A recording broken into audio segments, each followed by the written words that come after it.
Untuk waktu ini kita berikan tumpuan kepada perancangan Dewan Bandaraya Kuala Lumpur di BKL yang akan memperkenalkan sistem amaran awal tanah runtuh sebagai antara usaha pemakluman sekiranya terdapat kejadian pergerakan tanah di ibu kota secara keseluruhan. Dan untuk itu, sama-sama kita dalam talian ketika ini, Tuan Abdul Rasid Jaafar, Presiden Institut Geologi Malaysia. Terima kasih bersama kami untuk waktu ini.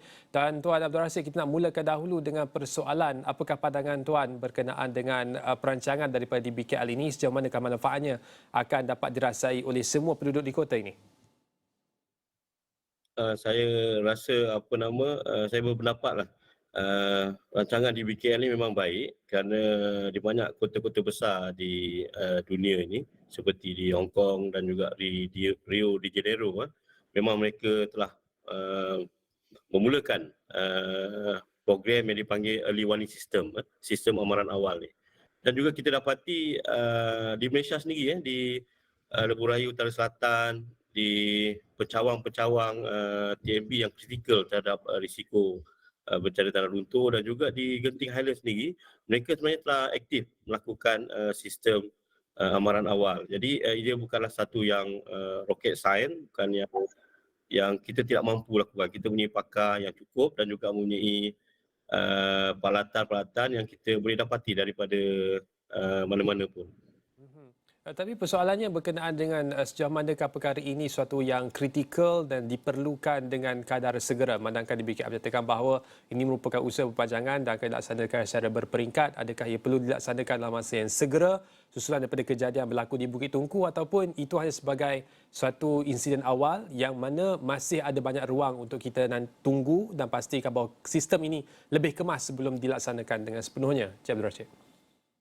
Betul, betul Hakim. Sangat-sangat bersetuju. Kita tak nak satu-satu projek itu akan jadi gajah putih kalau dilaksanakan secara terburu-buru. Jadi saya memang berpendapat bahawa perlunya ada satu penyelidikan yang lebih terperinci dan juga perbincangan di antara pakar-pakar, kita tidak kurang pakar di Malaysia ni, supaya sekiranya perlu sistem amaran awal ni diletakkan di tempat yang memangnya perlu, dan juga mempunyai rangkaian yang boleh diselenggarakan dengan baik oleh pihak DBKL. Kita tak mahu peralatan atau instrumen itu dipasang kemudian tidak ada yang memantau, tidak ada yang mengambil peduli tentang peralatan itu. Itu adalah satu perbuatan ataupun satu yang memazirlah. Satu lagi, kita rasa kita perlu ada satu program pengenalan risiko bencana yang lebih komprehensif, dan juga kita perlu sebenarnya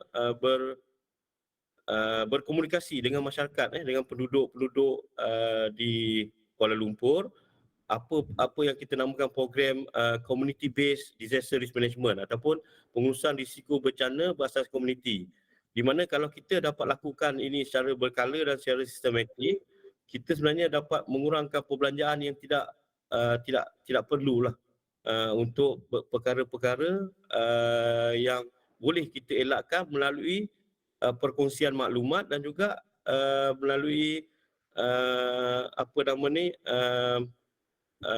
penglibatan masyarakat setempat.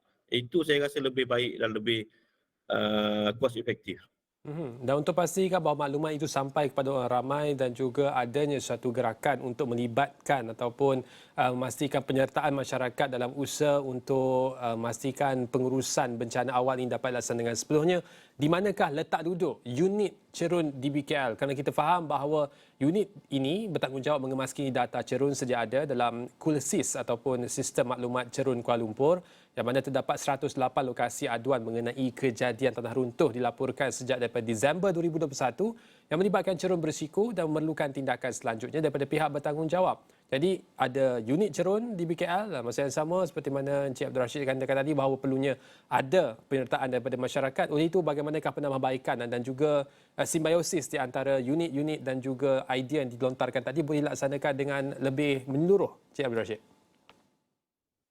Ya, unit cerun Dewan Bandaraya Kuala Lumpur boleh bertindak sebagai pengurus untuk aktiviti-aktiviti yang kota boleh jalankan bersama Contohnya kita ada persatuan ataupun Institut Geologi Malaysia, kita ada Institut Engineer Malaysia ataupun Persatuan Perunding dan juga Perkhidmatan Geosains Malaysia yang sanggup ke depan untuk membantu Dewan Bandaraya Kuala Lumpur untuk melaksanakan aktiviti-aktiviti bersama masyarakat ni.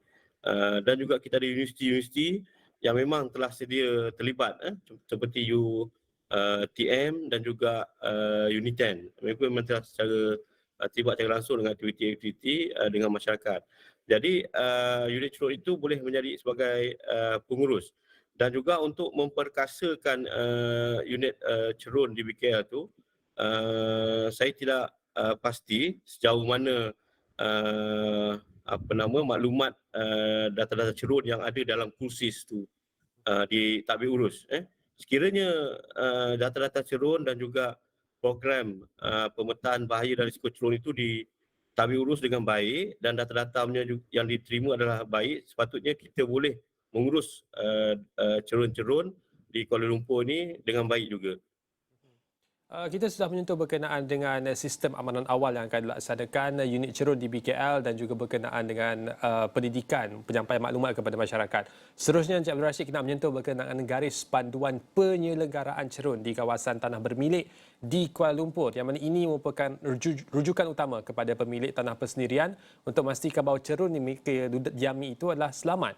Persoalan kita bangkitkan, sejauh manakah garis panduan ini betul-betul mampu mengurangkan bencana, khususnya bila kita sebut tentang risiko kehilangan nyawa akibat daripada bencana tanah runtuh di Kuala Lumpur?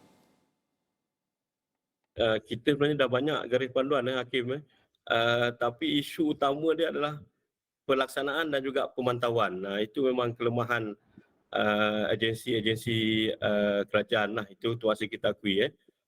Tak kira lah sama ada dari segi kekurangan kaki tangan ataupun political will yang kita katakan selalunya. So garis panduan tu memang baik, garis panduan tu memang baik jika dilaksanakan, diikuti dan juga dipastikan bahawa garis panduan itu dipatuhi oleh pemilik-pemilik cerun persendirian ini. Ini adalah sangat baik. Contoh yang saya boleh ambil di Hong Kong. Di Hong Kong dia kata whoever create the risk have to manage the risk. Maknanya sesiapa yang buat slope tu secara persendirian, mereka lah yang bertanggungjawab untuk menyelenggara cerun. Jadi tapi di Malaysia kita tak ada akta yang sedemikian. Jadi apabila cerun dibina oleh pihak-pihak pemaju atau swasta, ada kalanya cerun itu diserahkan kepada pihak berkuasa tempatan untuk menyeliakan. Ada kalanya juga dia disediakan sendiri oleh pihak swasta itu. Jadi kita berharapkan garis panduan ini dapat membantu di BKL untuk memantau cerun-cerun persendirian. Kita yang risau ni kadang banyak cerun-cerun persendirian. Cerun-cerun kerajaan di tanah kerajaan selalunya dipantau oleh JKR ataupun di Dewan Bandaraya sendiri. Tetapi cerun-cerun persendirian ni, ini yang kita risaukanlah. Kita haraplah garis panduan ini dapat membantu di BKL untuk memantau cerun-cerun persendirian. Baik, terima kasih Encik Abdul Rashid Jaafar, Presiden Institut Geologi Malaysia, berkongsi berkenaan dengan pengurusan cerun dan juga pengurusan risiko bencana cerun di Kuala Lumpur.